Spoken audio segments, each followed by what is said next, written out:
ಇನ್ನು ಬೆಲೆ ಏರಿಕೆ ವಿರುದ್ಧ ವಾಟಾಳ್ ನಾಗರಾಜ್ ಅವರು ಎತ್ತಿನ ಗಾಡಿ ಪ್ರೊಟೆಸ್ಟ್ ಅನ್ನು ಮಾಡ್ತಾ ಇದ್ದಾರೆ. ಪೆಟ್ರೋಲ್ ಡೀಸೆಲ್ ಬೆಲೆ ಏರಿಕೆಯನ್ನ ಖಂಡಿಸಿ ಮಂಡ್ಯದಲ್ಲಿ ಪ್ರತಿಭಟನೆಗೆ ಮುಂದಾಗಿರುವಂತದ್ದು ವಿಶೇಷವಾದಂತಹ ರೀತಿಯಲ್ಲಿ ಪ್ರತಿ ಬಾರಿಯಂತೆಯೇ ಕೂಡ ವಾಟಾಳ್ ನಾಗರಾಜ್ ಅವರು ಕೆಂಡ ಕಾರ್ತಾ ಇದ್ದಾರೆ. ಈ ಬೆಲೆ ಏರಿಕೆಯ ಬಿಸಿ ಮುಟ್ಟಿಸ್ತಾ ಇರುವಂತಹ ಪ್ರತಿಯೊಬ್ಬರ ವಿರುದ್ಧವೂ ಕೂಡ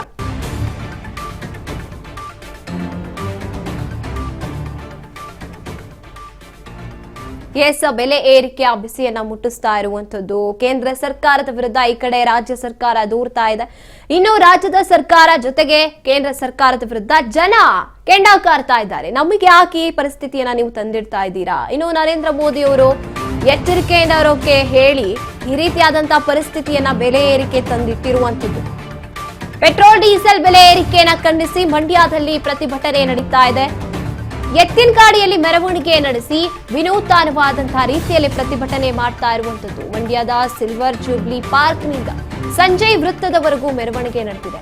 ಇನ್ನು ಕಾರ್ಯಕರ್ತರೊಂದಿಗೆ ಎತ್ತಿನ ಗಾಡಿಯಲ್ಲಿ ಪ್ರತಿಭಟನಾ ಮೆರವಣಿಗೆಯಲ್ಲಿ ಭಾಗಿಯಾಗಿದ್ದಾರೆ ವಾಟಾಳ್. ರಾಜ್ಯ ಮತ್ತೆ ಕೇಂದ್ರ ಸರ್ಕಾರದ ವಿರುದ್ಧ ಧಿಕ್ಕಾರ ಕೂಗಿ ಆಕ್ರೋಶ ಹೊರಹಾಕ್ತಾ ಇದ್ದಾರೆ. ವಾಟಾಳ್ ನಾಗರಾಜ್ ಕನ್ನಡ ಚಳವಳಿ ಪಕ್ಷದ ನಾಯಕರು.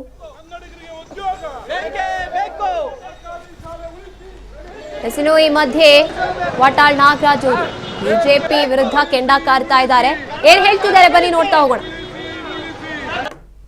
ಇವತ್ತು ಇಡೀ ಕರ್ನಾಟಕ ರಾಜ್ಯ ಒಂದು ರೀತಿ ನರಕ ಆಗಿದೆ. LPG ಇಲ್ಲ, ಡೀಸೆಲ್ ಇಲ್ಲ, ಪೆಟ್ರೋಲ್ ಜಾಸ್ತಿ, ಅಕ್ಕಿ ಬೆಲೆ ಜಾಸ್ತಿ, ರಾಗಿ ಬೆಲೆ ಜಾಸ್ತಿ, ಕಾಫಿ ಬೆಲೆ ಜಾಸ್ತಿ, ಕಜ್ಜಾಯ ಜಾಸ್ತಿ, ದೋಸೆ ಜಾಸ್ತಿ, ಎಲ್ಲ ಜಾಸ್ತಿ, ಒಂದು ಕಡಿಮೆ ಇಲ್ಲ. ಕಡಲೆಕಾಯಿ ತಿನ್ನೋಣ ಅಂದ್ರೆ ಅದು ಜಾಸ್ತಿ. ಈ ಪರಿಸ್ಥಿತಿ ನಿರ್ಮಾಣ ಆಗಿದೆ. ಮತ್ತು ಡೀಸೆಲ್ ಸಿಗೋದೇ ಇಲ್ಲ, ಗ್ಯಾಸ್ ಸಿಗೋದೇ ಇಲ್ಲ. LPG ಪಾಪ ಆ ರಿಕ್ಷಾ ಡ್ರೈವರ್ಗಳು ಅವ್ರು ನಿಜವಾಗ್ಲೂ ಒಂದು ಹೊತ್ತು ಊಟ ಮಾಡೋಕ್ಕಾಗ್ತಾ ಇಲ್ಲ ಅವ್ರ ಕೈಲಿ. ಮತ್ತು ಬಸ್ ದರ ಸಿಕ್ಕಾಬಟ್ಟೆ ಖಾಸಗಿಯವರು ಏರಿಸಿದ್ದಾರೆ, ಸರ್ಕಾರದವರು ಏರಿಸಿದ್ದಾರೆ. ಅವರು